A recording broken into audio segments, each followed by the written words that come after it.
देख रहे हैं द बेस्ट टॉक मीडिया और मैं हूं आपके साथ साध्वी दुबे। इन दिनों हर तरफ फिल्म धुरंधर की चर्चा है। फिल्म में दिखाया गया है कि कैसे नोटबंदी ने पाकिस्तान के मंसूबों को नाकाम किया, लेकिन क्या आप जानते हैं कि हकीकत फिल्म से कहीं ज्यादा खौफनाक थी। आज हम उस फाइल के पन्ने पलटने जा रहे हैं जिसका नाम इतिहास की परतों में कहीं दब गया था, ऑपरेशन ग्रीन लीफ। वो रात जब हिंदुस्तान के जाबाज जासूस और NSA अजीत डोभाल ने दाऊद इब्राहिम के 60,000 करोड़ रुपए को शमशान बना दिया। आखिर क्या था अतीक अहमद का कनेक्शन और क्यों खनानी ब्रदर्स की लाशें इस्लामाबाद में गिरी, देखिए हमारी ये एक्सक्लूसिव रिपोर्ट। मई 2014 दिल्ली में मोदी सरकार शपथ ले रही थी तो इस्लामाबाद के एक सुरक्षित घर में मेजर इकबाल और खनानी ब्रदर्स एक ब्लूप्रिंट तैयार कर रहे थे। मकसद था भारत की नई सरकार को घुटनों पर लाना। प्लान था 60,000 करोड़ की नकली करेंसी को भारत में पंप करना। ये सिर्फ पैसा नहीं था, ये भारत की अर्थव्यवस्था में डाला जाने वाला जहर था। लेकिन उन्हें नहीं पता था कि दिल्ली के गलियारों में बैठा है एक शख्स जिसे दुनिया इंडियन जेम्स बॉन्ड कहती है। उनकी हर सांस पर नजर रख रहा था। पाकिस्तान में मौजूद भारत का एक जाबाज मेजर शोभित शर्मा, जो सालों से लियारी गैंग का हिस्सा बनकर दाऊद के करीब था। नवंबर 2016 की शुरुआत में डोभाल के पास एक मैसेज पहुंचता है, नोट छप चुके हैं, 9 नवंबर को नेपाल के रास्ते यूपी में घुसेंगे। डोभाल साहब तुरंत PMO पहुंचते हैं। उनके हाथ में था ऑपरेशन ग्रीन लीफ। मोदी जानते थे कि ये फैसला देश के करोड़ों लोगों को मुश्किल में डाल सकता है, लेकिन डोभाल का तर्क साफ था कि सर, अगर ये पैसा अंदर आ गया तो आतंकवाद की ये दीमक देश को अंदर ही अंदर खा जाएगी। मोदी ने गहरा सांस लिया और कहा कि ठीक है डोभाल, जो करना है करिए, पर देश इस पूरे मामले में झुकना नहीं चाहिए। लेकिन एक अड़चन थी, यूपी में अतीक अहमद का जाल फैला हुआ था। नकली नोटों की खेप को रिसीव करने वाला वही था। डोभाल ने गेम प्लान बदला। 8 नवंबर की तारीख तय की गई, लेकिन उससे पहले ही यूपी पुलिस को सीक्रेट आदेश भी दे दिया गया। अतीक को उठाओ। रातों रात अतीक सलाखों के पीछे था। उसका नेटवर्क ध्वस्त हो चुका था।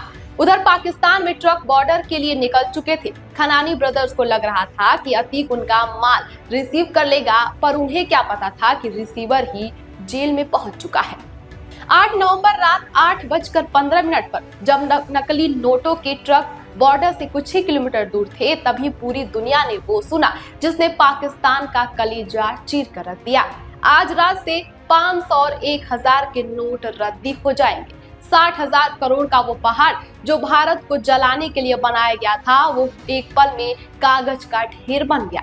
इस्लामाबाद में मातम छा गया। दाऊद ने 11,000 करोड़ पहले ही डुबा चुके थे और अब 60,000 करोड़ की ये चोट खनानी ब्रदर्स बर्दाश्त नहीं कर पाए। खबर आई कि उसने अपनी जान दे दी।